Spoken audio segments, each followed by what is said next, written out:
Yo, what's up, YouTube? Welcome back to Clutch Conversations, man. Episode 16.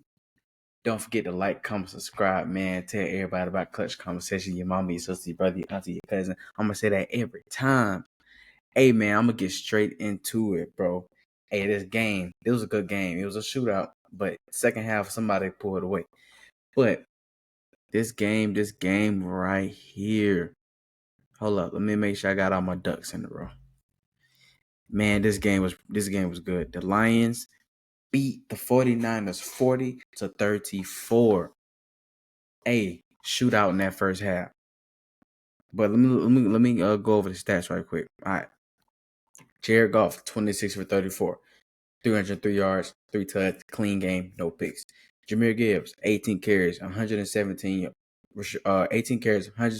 rushing yards, 1 tud. J-Mo also rushed for a tud, but he got -2 rushing yards. Receiving game, Jamison Williams leading the pack with 5 receptions, 77 yards, 1 tud.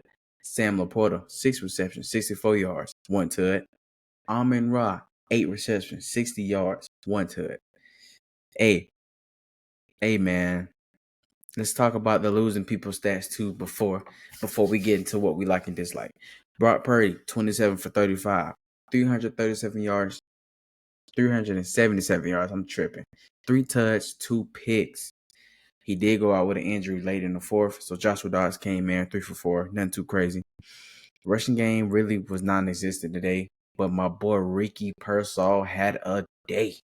I mean, he the leading receivers right now besides Juwan Jennings and George Kittle. So he had 8 receptions, 144 yards, 1 touchdown. George Kittle, 8 receptions, 112 yards, no touchdowns. Juwan Jennings, 7 receptions, 67 yards, and so on and so forth, man. So let me jump right into the game. Like I said, that first half was a shootout. You get a touchdown. I think the first 5 possessions for both teams were all scores. You know, they tried to get Debo to get going in the rushing game. Now things I didn't like from the 49ers, man. Brock Purdy he can't turn the ball over, bro. That really what cost them this game. Them turnovers, because the first turnover, it led to 7 for the Lions. Second turnover, man, it was in the fourth. It was just a bad throw. He threw it too high, and my boy Kirby Joseph came down with it. This is 9th pick on the year.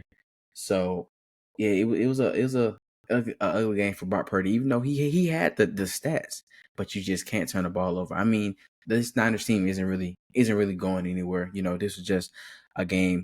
They just didn't quit. I mean, but one bright spot I want to talk about before I talk about something else about the 49ers, Ricky Pearsall. Ricky Pearsall stepped up big time in this game, bro. He was killing that Lions defense, bro. That secondary was getting baked by Ricky Pearsall. And this is the best game this season by far. He's coming off that. He got shot earlier in the year and stuff like that. And they need him to step, because you don't have your Ayuk. He's out. Debo isn't playing like normal Debo. Popcorn kernel. Yeah, so you just have certain people that's just not healthy. You don't have Christian McCaffrey to help out with the Swiss Army knife. He can run, he can catch passes. So he stepped up. Juwan Jennings, he's there too. So yeah, he had a great game. He had a great game. And another thing, Jake Moody, man, that was a bad performance, man. He couldn't get nothing. He missed a 51-yard field goal, missed a 58-yard field goal, then missed the extra point. That combines for 7 points. That's a touchdown. They lose by 6. If he make those field goals, they win this game, or it's tied right now. It's a tie game. Well, actually, no, I'm tripping. They win this game because it'd be 41-40. So he make them field goals and that extra point, they win. So, and that's a large reason why they lost, because you just cannot miss field goals like that, especially in shootouts. Man. And you just see it on his face, bro. He confidence was gone, bro. He just was not in it, bro. And it's just he had a bad game, bro. He had a bad game. And I know they said that Kyle Shanahan was like, this is the guy they moving forward with. And I'm glad they're not playing for nothing. Because they were playing for something. I don't know if he's coming back. You know, I don't know. I don't know if he's coming back. So, like I said, that's really is two things I really disliked about this game is Brock Purdy turning the ball over and the field goal kicking. And the secondary was getting baked too. But I want to judge their secondary a little different from the Lions secondary because their second you're not really playing for anything. You're just out there. You're not going to the playoffs. You're not going to, you're not playing for anything. So let's switch to I'm talking about Lions. Let's switch to the Lions. So start with things I like from the Lions, right? I think they have the best offense in the NFL, bro. This offense, bro, whatever they can run, they can pass, they can RP. Well, they don't really do RPOs because Jared Goff ain't mobile, but jet passes, screen passes, whatever you want, trick plays, they got it, bro. This offense is great. And Jameson Williams really came into a great, great receiver for them. I know he had issues early on with the suspensions, but when he's playing, bro, he like Sonic running out there, bro. He's tough. The offense is very explosive, bro. Jameer has stepped up tremendously. He's carrying the load because, David Montgomery's out with an injury, and he's another guy who's really Christian McCaffrey-esque. Like he's not Christian McCaffrey, but he's very effective in the passing game. He's very effective in the run game. So and he's an underrated blocker, a very underrated blocker. He can do it all. He can do it all in that running back position. And I think the Lions are one of the few teams who have top 5 to top 10 players in each category on their offense. Jared Goff is a top 10 quarterback, top 5 quarterback, however you want to put him this season. Jahmyr Gibbs is a top 5 running back. You got Amon-Ra, who didn't even have a crazy game, top 10 receiver. Sam Laporta, top 10 tight end. Penei Sewell, top 5 lineman. So every position, every good skill position you got somebody who's a top 10 player. And I just think that's hard to find. That's hard to find. You still got receivers like J-Mo who's stepping up in the big way. J-Mo who's stepping up in a big way, who's really that guy who's gonna put pressure on the secondaries. He's the one who's gonna take the top off. But his route running is improving, and I really, really like that, bro, because he was a raw prospect. He had a great season at Bama. He put himself on the map, and he gets drafted. And he's performing well, and I'm happy for him. He's just on the field, and he's making plays. So, like I said, the Lions are one of the few teams who got top 5 in their major categories on offense that you need. And he's just if they can, this offense can play with anybody. But my biggest concern is the secondary, was the defense in general. Because, they had 2 takeaways today, 2 picks. Kirby Joseph caught both. He got 9 on the season. He leads the NFL. But I don't know. It's so suspect. I think it's suspect. And I say that because they have so many injuries. They have so many injuries on defense. All teams have injuries, but the Lions are very, very injured on defense. Like, it's crazy. And they're a really physical, handsy defense, and sometimes that can cause them pass interference, which is a big penalty, And I don't know how far it takes them, because you run across a team like the Vikings who have a good defense, who can probably not shut that offense down, but can really contain them to 21 points. And the Vikings have an offense who can put up 30. So it's just, I don't know. I don't know if I'm a believer in that defense, bro. This offense is legit, though. This offense is legit. But that defense, I'm not a believer. And it's not because they're bad. It's just they're hurt. They have injuries. You got rookie Terrion Arnold, who's a good DB. He's just too handsy at times. And like I tell people, like Lions fans, bro, when he was at Bama, he didn't start off as this super highly rated number 1 guy. No, he didn't come in like that. He worked his way up. He got better over time. So Terrion Arnold is one of those players that he gets better over time. And I think that he will get better over time. Just give him some time. But he's very handsy. He's very, very handsy. I don't think he had a PI call this game, but he's very handsy. It's just, man, their secondary, That defense is just so suspect, bro. I don't know if you go against a Philly, just say you make it to the NFC. Well, say if you meet Philly before the NFC Championship game, I don't know if you beat them, or if you meet them in the NFC Championship, I don't know if you beat them. I don't, because Philly is so balanced. They have a explosive offense and they have a great defense. They're balanced. The Lions were balanced, but the injuries kind of tipped that scale to where the offense is super dominant. So the offense has to carry majority. I don't know if y'all can hear them sirens too, but I don't know what's going on. It's just the offense is just carrying the defense right now, you know? Because giving up 34 to an injury with the 49ers, that's kind of scary. That's kind of scary. It's because if you play better teams, you ain't going to be able to just turn it on like that. You know, you're going to have a complete game of, you ain't going to stop them every time, but consistent defensive play. Now, in the second half, the defense did step up and they played better. I will give them that. And they forced turnovers. Brock Purdy gifted them interceptions. But I just don't know, man. This defense is suspect, bro. Suspect. So, yeah, now this game, this really didn't do nothing for either team. Well, for the Lions, it gave them a better chance at getting that first seed in the NFC. So the Lions is sitting at 14-2. So I think the Eagles have the same record they do. Y'all know Eagles are 13-3, so they are the number. They would be the number one seed in the NFC if they can beat the Vikings. They will get that, and they will get that first round bye. But that the Lions and Vikings game, that's really gonna determine who gets that first seed. And I wouldn't be surprised if the Vikings could pull it out. I wouldn't be.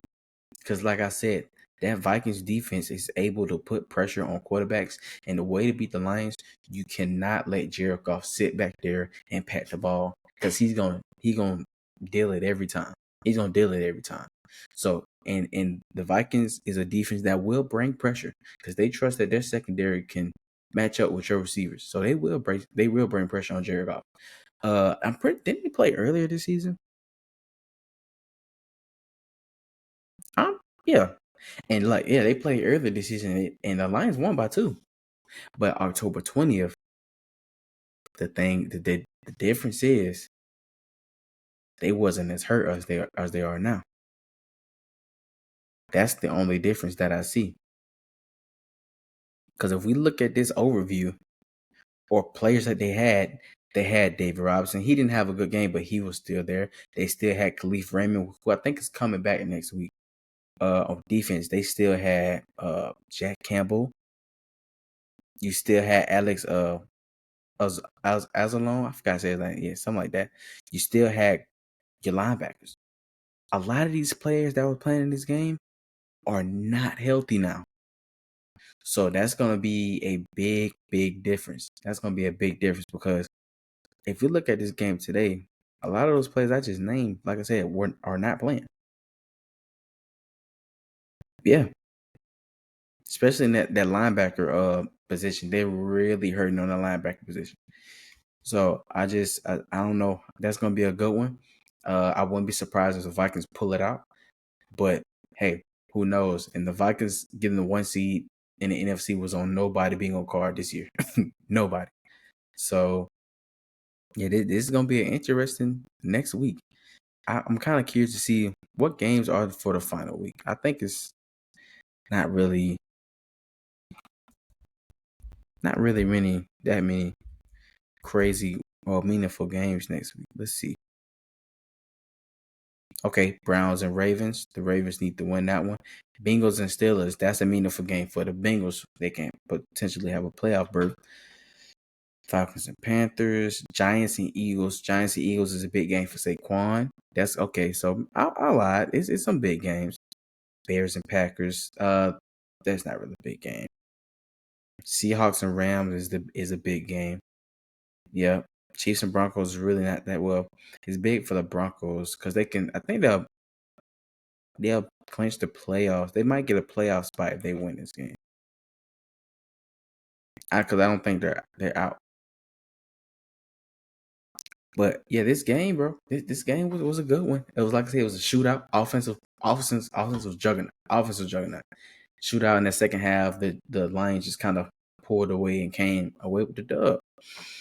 All right, now let's talk about LeGoat James turned 40. I'm off that. LeBron James, happy birthday to LeBron James. He's 40 years old. Oh man, his career is older than me. Yeah, well, just about. Uh, yeah. I just want to. I think I'm not even gonna speak on who people think the best player is.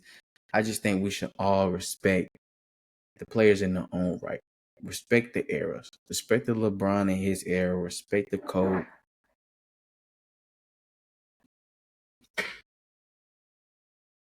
Oh, I thought I heard my girl. And respect Jordan. That's all. That's all I think is because they're all great in their own right. No matter who you think is the best, no matter who you think is the GOAT, they all are GOATs. And you can throw Curry up there too because he's one of the GOATs too.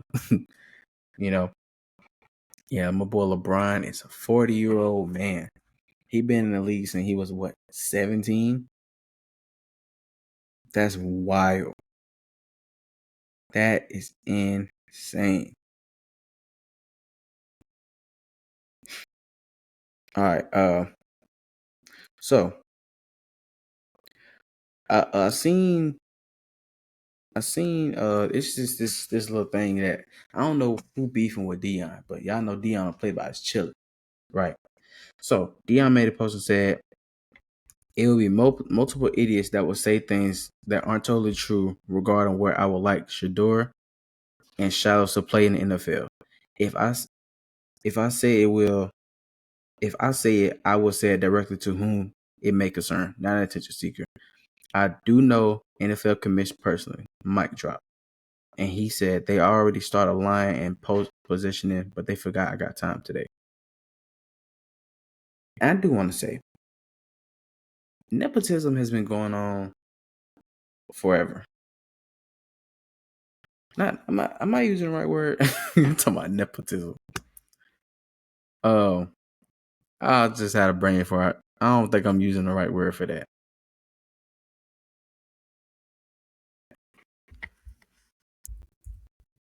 Yeah.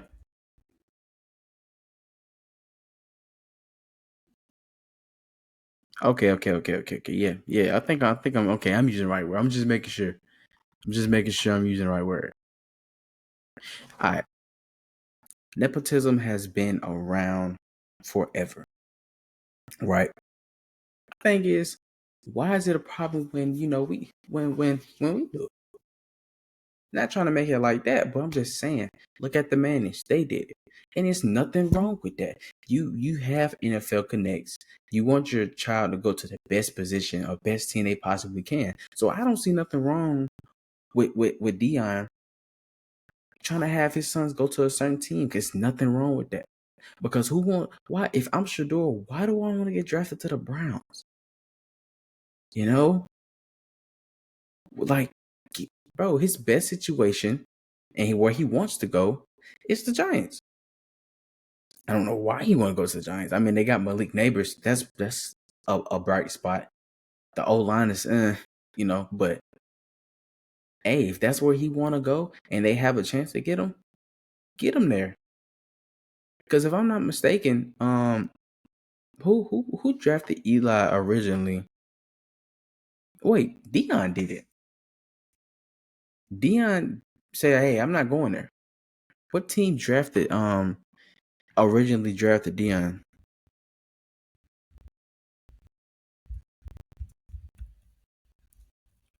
Let me see.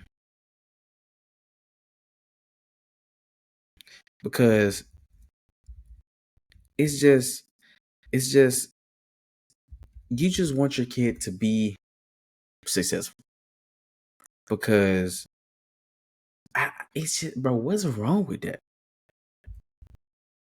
I gotta see.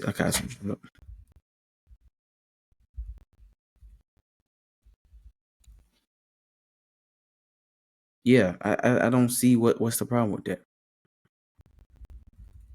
And Dion is well enough. He knows enough. He knows a lot of people for that to happen. Like, cause if we look at Dion is arguably the best DB to ever play. So if anybody should have nepotism, it's him. Same thing with LeBron. People said the same thing with Bron. Bronny only got drafted because of LeBron. Okay. 10 times out of 10, if you was in that same situation, you would do it. So I don't see the issue. Like, people just be yapping, should be talking. Then they would do the same thing in their shoes. If they was in that person's shoes. And that's why they hate it, because they're not in that person's shoes. Because their son or daughter is not, you didn't, bro. It's just, bro, it is what it is. I'm happy for Shiloh. I'm happy for Shador. I'm happy for Travis. All them boys making their dream come true. No matter how you get there. I don't care how you got there. You made your dreams come true. And we ain't finna act like Shador ain't put the work in, because he definitely did. You seen what Shador had to deal with that O-line?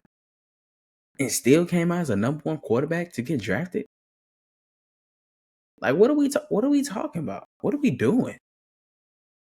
Like, come on, bro. Stop with the cap, man. Stop with the cap. Stop with the yapping. Dion is him. Shador is him. His son Shiloh is a great player. Travis is him. And he gonna make sure Travis go to a good team too. He ain't gonna leave him out. So I don't care what you call it, nepotism or whatever you want to say. Dion is just doing what any father would do who had that power and was in that position to do it. And it'd be your own kind hating. That's what be killing me. It'd be your own kind hating on greatness. First thing we said when Bronny got drafted, the only there because Bron. Now Bronny hooping in the G League. He's not gonna be LeBron. He's not gonna be LeBron. But he's himself. And my thing is with that whole Bronny situation, do people not realize that a little over a year ago or 2 years ago, he went into cardiac arrest? Imagine that being in the back of your mind when you hooping. You know, it takes a lot of guts to come back on an NBA court and just hoop like it never happened, or hoop and try to keep your mind off of that. You know, he not gonna be Bron. And Shador, I ain't saying Shiloh gonna be Dion, because he's not. I mean, he a safety. He's not really. I think he a safety. Yeah, he a safety. He's not gonna be Dion. He's gonna be himself. And I think we need to stop these father and son comparisons, because a lot of the times the son is never gonna live up to the hype as the father. It's rare. That's very, very. The only person I think who surpassed their father's hype is Curry. Curry definitely surpassed his father's hype. And that's no disrespect to Dale, because Dale was a sniper. That's who Curry get it from. But Curry surpassed his father. And Dale wasn't this super, best NBA player ever or top in the GOAT debate. His wasn't him. Or another player, Sabonis. Sabonis, he probably gonna surpass his father's too. DeMontis gonna surpass his dad. So it's just when you have a GOAT tier dad at a sport, you're not gonna live up to it. It's hard, and there's nothing wrong with that. As long as you made your dreams come true, you got to the big leagues, you get to the NBA, you get to the NFL, you get to the MLB. That's all that matters. Cut the outside noise out, because people just because they ain't in that position. And I'm off of that topic. That's all I got to say about that one right there. People just be hating, boy. Hating. That's all people do. They just hate. But, oh yeah, this was the NFC rematch. It's just, how did I not mention that? I'm tripping. But I think that's gonna do it. It's a Monday Night Football. Really wasn't that many games.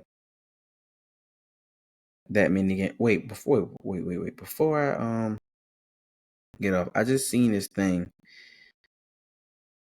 on CBS, and They said, does Sam Darnold deserve MVP considerations? Okay, my answer to that would be he'd probably get, if he get votes, I think Joe Burrow should get votes. And I say that because not to discredit Sam Darnold, because at 14-2, no one thought the Vikings would be 14-2. But I don't know. I don't know. I think he's gonna receive maybe some votes, but he's not. I don't know. He deserves some votes. I'll say that. Just like Joe Burrow deserves some votes. They both definitely deserve some votes because Sam Darnold or JJ McCarthy got hurt. No one thought Sam Darnold would come out here and just be QB1. Now I don't even know what they do with JJ McCarthy. I talked about that a couple weeks ago. So I don't know. He's playing out of his mind. He got what did he say? 4,100 50 passing yards, 36 total touchdowns, 106 QB passing rating, 68% completion. You know? So, and just like someone in the comments said, if Burrow makes it to the playoffs, they think he should win MVP. I ain't gonna say he should win MVP, but he definitely should get consideration for it. Now, I will say, if the Bengals had a better record, Burrow would definitely be in the MVP race for sure. But they're not. And Sam Darnold, he's not gonna be in the MVP race or a top 3 because you have Lamar, you got Josh Allen. They're the cornerstone pieces of their teams, right? And I just think it's just one of those situations to where Sam Darnold plays good, but the voters might look at it and just be like, well, he's not Lamar, he's not Josh Allen. It's a 2-man race. And really, I think Lamar's going to win it, but, it is what it is. So I'm gonna try to start a new segment too. Probably maybe pop. I ain't gonna say pop culture, more like just what's going on in the world. That's what I'm gonna do. What's going on in the world? That's gonna be a great segment. Just try to incorporate different things. At this point, I'm just rambling, just talking to my peoples. So I'm just rambling for real. Just thinking about new ideas. You got any ideas?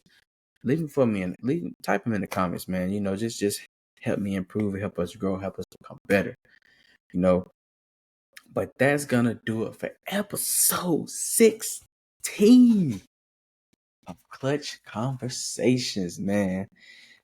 Hey, man, don't forget to like, comment, subscribe. Welcome new peoples with open arms. I need to come up with a little name or something. The Clutch Gang, nah. Well, that's kind of hard. It's kind of hard. Clutch Gang, Clutch Family, Clutch Crew. I'll come up with something, man. But that's gonna do it. So I thank y'all, and I love y'all for everything y'all do and y'all support. I will see y'all in the next video. Peace.